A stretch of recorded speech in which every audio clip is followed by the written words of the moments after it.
નવરાત્રિના ગણતરીના દિવસો બાકી છે ત્યારે ભાવનગરના કુંભારવાડામાં પ્રજાપતિ સમાજ દ્વારા ગરબાઓ બનાવવાનો પ્રારંભ થઈ ગયો છે। કુંભારવાડામાં રહેતા પ્રજાપતિ ભાઈઓ દ્વારા વિવિધ કલાત્મક ગરબાઓ બનાવવામાં આવી રહ્યા છે। માટીના ગરબા બનાવીને બાદમાં તેના શણગારવામાં પણ આવી રહ્યા છે। નવરાત્રિ પૂર્વે માતાજીના ઉપાસકો કલાત્મક ગરબાની ખરીદી કરીને નવરાત્રિના પ્રથમ દિવસે ગરબાની સ્થાપના કરીને માતાજીની ઉપાસના આરાધના કરતા હોય છે। આમ નવરાત્રિનો માહોલ જોવા મળી રહ્યો છે।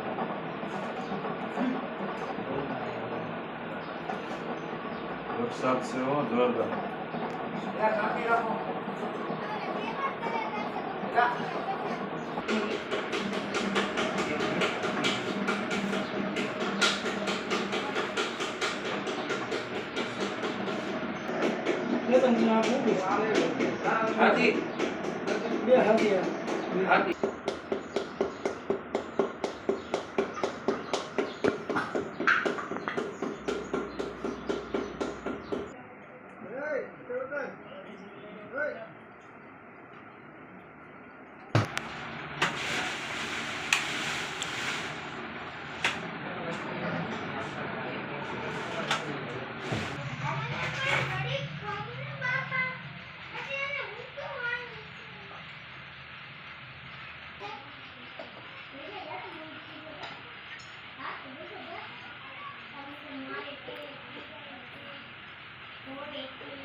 મારું નામ શંકરભાઈ પ્રજાપતિ છે અને અમે જે આ માટી વિશે જે આજે ગરબા બનાવીએ માટીના 9 દિવસ માતાજીએ રાખે એમાં દીવાધૂપ કરે છે।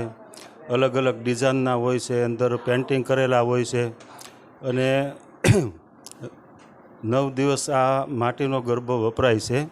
અત્યારે આ સારું ચાલે છે। અમારે માટીના ગરબા બધાય ઝાઝા ભાગે લે છે અને સાચા ગરબા માતાજીના જે હોય છે એ માટીના જ હોય છે, પણ જે માટીમાં પેન્ટિંગ થાય છે બહુ સારું થાય છે અને જે ચિનાઈ માટીના જે આવે છે એ ગરબા આ દેશી માટીના ગરબા છે।